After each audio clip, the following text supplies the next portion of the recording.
राजू, आज तुम फिर से अपनी माँ के घर गए थे। घर में घुसते ही नीता ने सीधा सवाल किया। राजू ने पहले कुछ सोचा, फिर जवाब दिया, नीता, वो मेरी माँ है। पापा की तबीयत ठीक नहीं रहती। माँ हमेशा परेशान रहती है। मैं उनका अकेला सहारा हूँ। नीता को इन बातों से कोई फर्क नहीं पड़ रहा था। मुंह बनाते हुए नीता ने कहा, वो सब मैं नहीं जानती।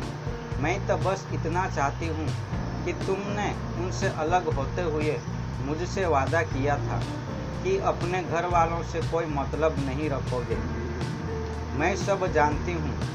जब तो बहू बेटे को घर से निकाल दिया, अब बेटे की कमाई के चक्कर में उसे बार बार बुलाते रहते हैं। राजू को बहुत गुस्सा आ रहा था, लेकिन घर में क्लेश न हो इसलिए उसने खुद को संभालते हुए कहा, देखो नीता, पैसों के लिए मेरे पापा की पेंशन ही काफ़ी है। और रही बात वहाँ जाने की, तो मेरे सिवा उनका है ही कौन। पापा की बीमारी को देखते हुए मेरा फर्ज है कि मैं उनका ध्यान रखूं। बेटा होने के नाते मेरा भी तो कुछ फर्ज है। राजू नीता को बहुत देर तक समझाता रहा, लेकिन नीता नहीं मानी और उनसे राजू से कसम ली कि वह बिना उससे पूछे कभी अपने माँ बाप से मिलने नहीं जाएगा। राजू नीता का स्वभाव जानता था। अगर उसके मन का काम न करो तो वह बहुत ज़्यादा गुस्सा हो जाती है और डिप्रेशन में चली जाती है, जहाँ तक कि आत्महत्या भी करने का विचार करने लगती है। राजू ने उसकी यह शर्त भी मान ली, लेकिन उसका मन हमेशा अपने माता पिता के लिए तरसता रहता था।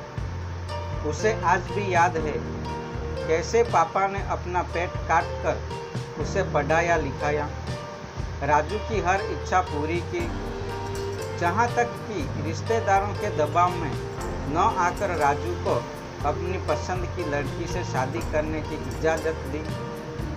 लेकिन शादी के 2 महीने बाद ही नीता ने लड़ाई झगड़ा कर उनसे अलग होने का फैसला कर लिया। राजू के पिता सुनील जी ने एक दिन राजू से बात की, बेटा, अगर बहू हम लोगों के साथ खुश नहीं है तो तू अलग हो जा, हमारी चिंता मत कर। यह सुनकर राजू ने कहा, पापा, अब जब मुझे आपका ध्यान रखना चाहिए, आप चाहते हैं आपको बेसहारा छोड़ दूं? यह मुझसे नहीं होगा। राजू की माँ सुनाती जी ने कहा, बेटा, सही तो कह रहा है। यह बहू को समझाएगा तो वह भी धीरे धीरे मान जाएगी। आपकी भी तबीयत ठीक नहीं रहती। सुनील जी ने सुनीता को चुप कराते हुए कहा, कैसी बात करती हो तुम? वह नए जमाने की मॉडर्न लड़की है। आजकल हर किसी को प्राइवेसी चाहिए होती है। जाने दे इनको। बेटा राजू, तुम बहू को लेकर जहाँ वह जाना चाहे चले जाओ, हमारी चिंता मत करो। राजू अकेला टेरेस पर खड़े होकर यही सब सोच रहा था। तभी फोन की घंटी बजी। दूसरी तरफ माँ थी। उनकी आवाज़ लड़खड़ा रही थी, बेटा राजू, न जाने तेरे पिता को क्या हो गया। मैं इन्हें हॉस्पिटल ले जा रही हूँ, तू जल्दी से आ जा। राजू ने कहा, माँ तुम चिंता मत करो, मैं अभी पहुँचता हूँ। यह कहकर राजू जल्दी से नीचे आया और जूते पहनने लगा। नीता ने देखा राजू कहीं जाने की तैयारी कर रहा है। राजू, तुम कहाँ जा रहे हो इतनी रात को? और भी फोन किसका आया था? राजू की आंखों से आंसू बस सलकने ही वाले थे। उसने कहा, नीता, पापा की तबीयत बहुत खराब है, मुझे जाना होगा। माँ उन्हें लेकर अस्पताल गई है। नीता गुस्से से बोली, राजू, मैंने तुम्हें कहा था कि तुम उनसे मिलने नहीं जाओगे।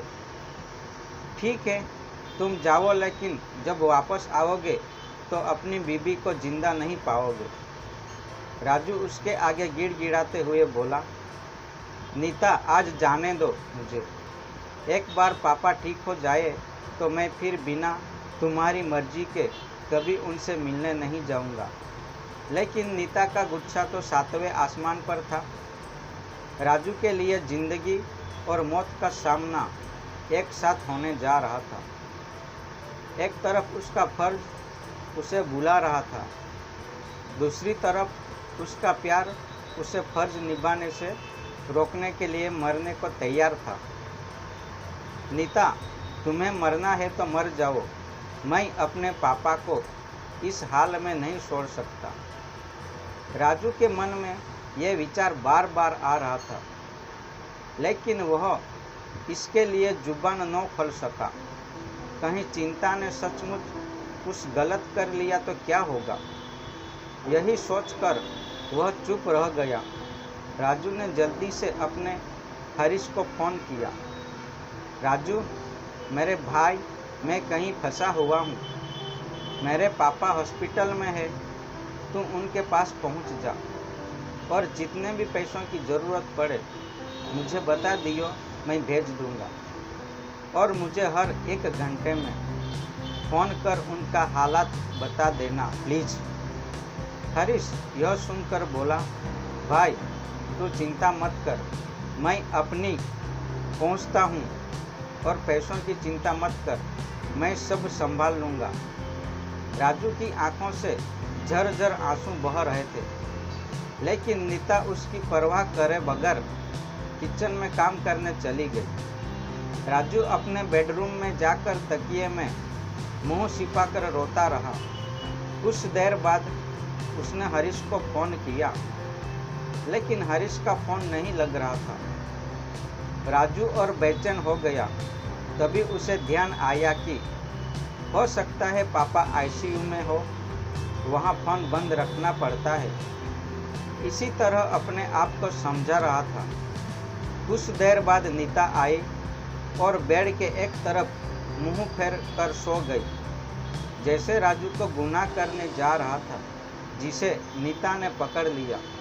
कुछ देर बाद उसने फिर से हरीश को फ़ोन लगाया, लेकिन फ़ोन नहीं लगा।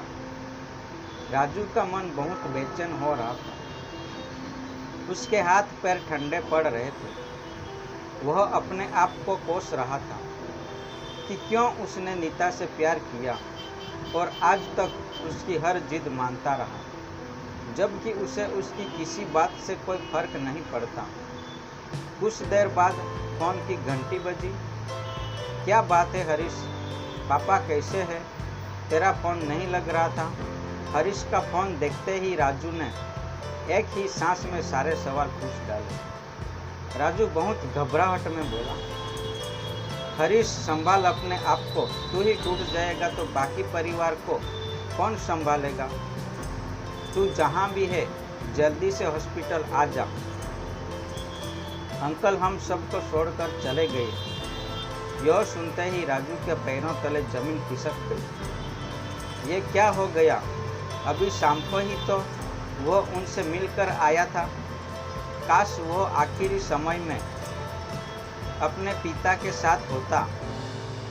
वह जोर जोर से रोने लगा।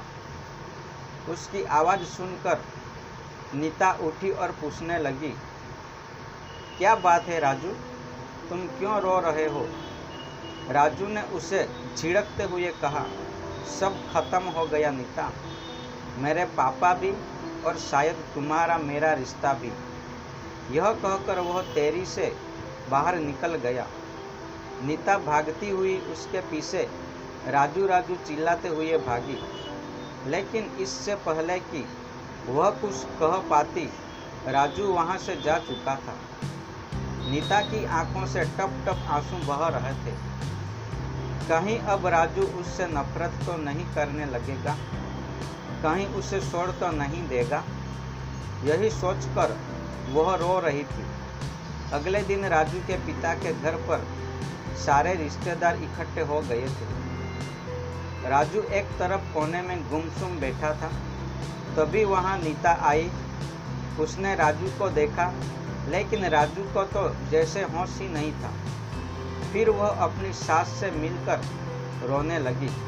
उसकी रोने की आवाज़ सुनकर एक बार राजू ने उसकी ओर देखा और नजरें फेर ली। राजू ने भारी मन से अपने पिता को अंतिम विदाई दी। आज उसके पिता को मरे 5 दिन हो चुके थे।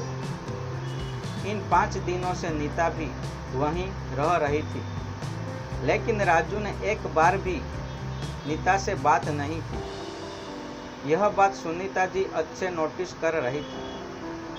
सुनील जी की 13वीं के अगले दिन सुनीता जी ने राजू और नीता को एक कमरे में बुलाया। राजू नीता को देखकर उठकर जाने लगा। बेटा, मेरी बात सुन। मैंने ही बात करने के लिए बहू को बुलाया है, लेकिन मुझे कोई बात नहीं करनी। माँ, पापा की बात मानकर मैं अगल हो गया, लेकिन अब मैं आपके साथ रहूँगा। चाहे आप कितना भी कहे, मैं कहीं नहीं जाऊँगा और इसे जहाँ जाना है चली जाए। यह सुनकर नीता रोने लगी। सुनीता जी ने उसे चुप कराया और कहा, बेटा, ये 2 चिट्ठी तेरे पापा तुम दोनों के नाम से छोड़ गए थे, एक तेरे लिए और एक बहू के लिए। राजू ने जल्दी से चिट्ठी माँ के हाथ से ले ली, जैसे उसे पापा को पाने का मौका मिल गया हो। उस चिट्ठी में लिखा था, बेटा, मुझे मालूम है कि बहू हम दोनों के साथ नहीं रहना चाहती, लेकिन मुझे पता है मेरे जाने के बाद तू माँ को अकेला नहीं छोड़ेगा। फिर से इसे लेकर घर में क्लेश न हो, इसीलिए मैं तुझसे एक वादा लेना चाहता हूँ कि अपने पापा की अंतिम इच्छा पूरी कर और बहू कहना मानकर उसके साथ चला जा। तेरी माँ के लिए मैंने पहले ही वृद्धा आश्रम में इंतजाम कर दिया है। वह वहाँ सुख से रहेगी। कभी कभी उससे मिलने चले जाना। अगर तू मुझे प्यार करता है तो मेरी अंतिम इच्छा जरूर पूरी करेगा। इधर नीता ने भी अपनी चिट्ठी खोली। उसमें लिखा था, बेटी, तू चिंता मत कर। मेरा बेटा भावना में बह जाता है। मैं जानता हूँ वह मेरे बाद यहाँ रहने की जिद करेगा, तुमसे लड़ाई भी करेगा, लेकिन तू चिंता मत कर। मैं चाहता हूँ तुम दोनों हंसी खुशी रहो। मेरी चिट्ठी पढ़ने के बाद वह तेरे साथ चलने के लिए राजी हो जाएगा। मेरा आशीर्वाद हमेशा तुम दोनों के साथ रहेगा। चिट्ठी पढ़ते ही नीता राजू के पैरों में गिर गई। राजू, मुझे माफ़ कर दो। ससुर जी जैसे देवता को मैंने उनके बेटे से अलग किया। इसकी सज़ा मुझे मिलनी ही चाहिए। तुम मुझे तलाक दे दो। सुनीता जी ने नीता को उठाकर गले से लगा लिया। खबरदार बहू, जो फिर कभी ऐसी बात कही। तुम्हारे ससुर जी का एक ही सपना था कि तुम दोनों सुख से रहो। आज वह तुम दोनों को देखकर कितने दुखी हो रहे होंगे। नीता सुनीता जी के पैरों में गिर गई।